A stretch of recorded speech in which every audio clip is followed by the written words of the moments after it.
יהי רצון פרשת צו, שבת הגדול. יהי רצון שהלימודי רפואת כל החולים, ובתוכם תניה בת הודה מרגלית, יוסף יער בן אביב וחווה, הרב סיוון בן סימה, לאה בת מטר, בתוך כל שאר חולי ישראל. So Shabbat Hagadol, we're approaching Leila Seder. We have just a few more, 1 or 2 days, and we'll be sitting there. There are main artifacts at the Seder.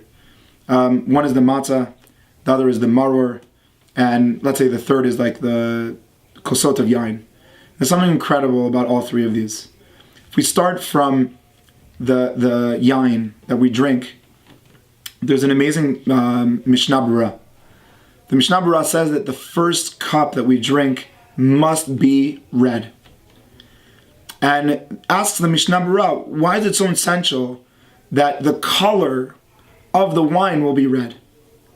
And he says two ideas. The first idea, he says, Mishum Chashivut, that red is considered more important.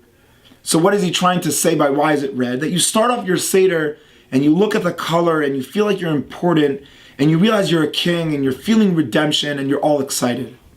Right after that he says, Davar Acher. There's another idea. Shiyu Zochrim Dmei Tinokot Yaldei Yisrael Shenizreku Layor. It's not word to word, but the idea is that he says, why is it red? To remind us of the murdered children in Egypt. Wait, you just said that the idea of the red is chashivut, it's important. And a second after that you say, why are we having red wine? And the reason is to remind you how painful the night is. That there are so many children that didn't make it. That 80% of the Jewish people did not leave Egypt. And were over the Avodah Zarah and never left. So I'm looking at the red and I'm totally confused. I'm thinking about redemption, I'm thinking about Geulah, I'm all excited, but 80% didn't make it. And so many others were murdered in the Nile. So what do you want from me? We take the next one, the matzah, we hold it up at the beginning of the Magid and we say, Ha lach ma'aniyah, lechem oni, that it's a poor bread, reminding us of the misery and the terrible things that we went through. And then we finish it at the end and we say, Matzazu al shumma, at the end of the Magid, what do we say? Al shum yatzu avotenu mitzrayim, and they ran out, v'lo speak b'tzekam la'achmitz. So it's reminding you, look how quick you got to redemption, keref ayin. So you're looking at the matzah and you're saying, wait, is it lechem oni? Is it lechem of poverty? Is it lechem of nothingness? Or is it lechem of redemption, reminding you that you went out so fast? Suddenly you're just redeemed, everything's good. So the matzah's torn. Says the Sfat Emet, lechem oni ha-mefarshim nichlaku. Imu siman ala galut o ala cherut. Says the Sfat Emet, everyone's cholek. Is the matzah reminding us of slavery, or is the matzah reminding us of redemption? Says the Sfat Emet later when we look at the maror. So we say that the maror, obviously, we all know comes from the word mirirut. So it's bitter and it's difficult and it's terrible. Says the Sfat Emet, maror shanu ochlim. And then we make a bracha on the maror. We're blessing it. We're blessing the mirirut. And not only are we blessing it, but we put it in korech and we make it into this sandwich. And it's part of redemption. So we look at all the main artifacts. And they're all blurry.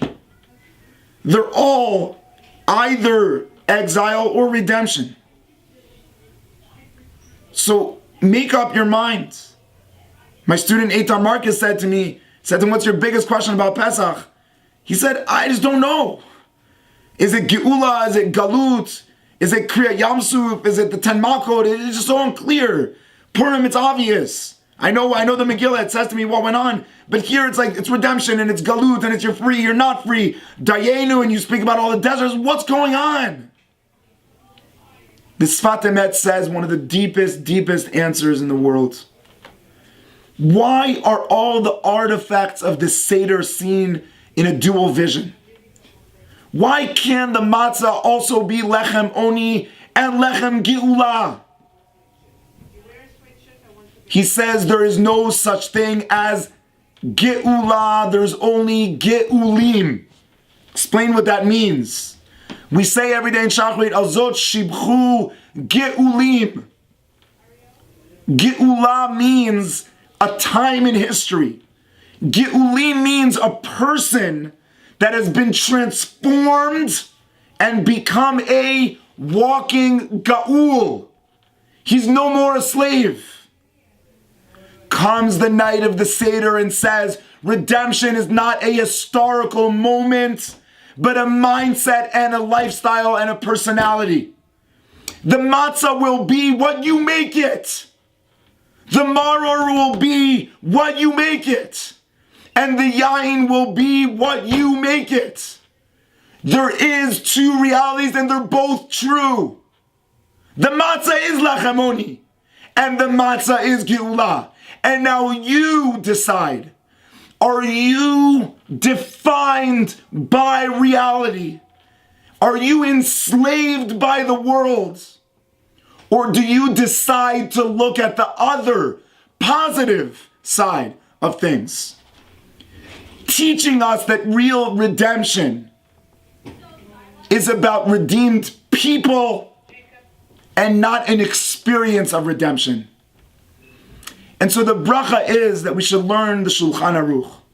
The Shahana Rule says this in the first halacha, something transformative. Ve'al yid'ag min bnei ha'adam ha'mal'ivim alav. Says the Shahana Rule in his first halacha. And the Piasasna Rebbe quotes this in the 7th parak in Shiflut Meruma in Chovat HaTalmidim. And he says the first halacha of the Shulchan Aruch is very simple. Do you let yourself see yourself because of what other people say about you? Or do you decide the way you want to see things? The majority of the world see what they see because of what other people will say.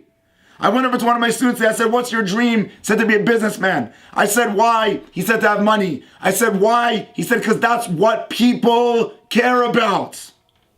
So you're living a life enslaved to reality, to what other people say and what other people think and what other people want, but you're not Gaul. You have not decided how to look at things. You're letting things decide for you.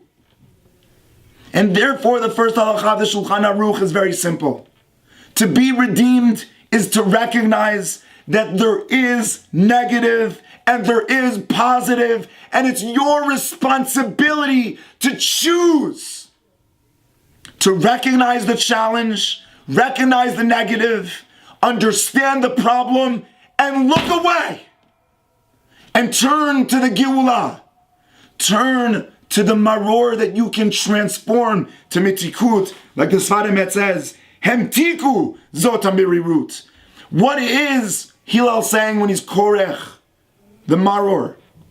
That the true redemption is that you can take the maror, involve it in the geula, and suddenly even the bitter becomes sweet. Our bracha, as we enter into the Seder, is that all of us are capable of deciding at the night of the Seder not to see redemption as a historical memory, but as a educational message. Life has two sides.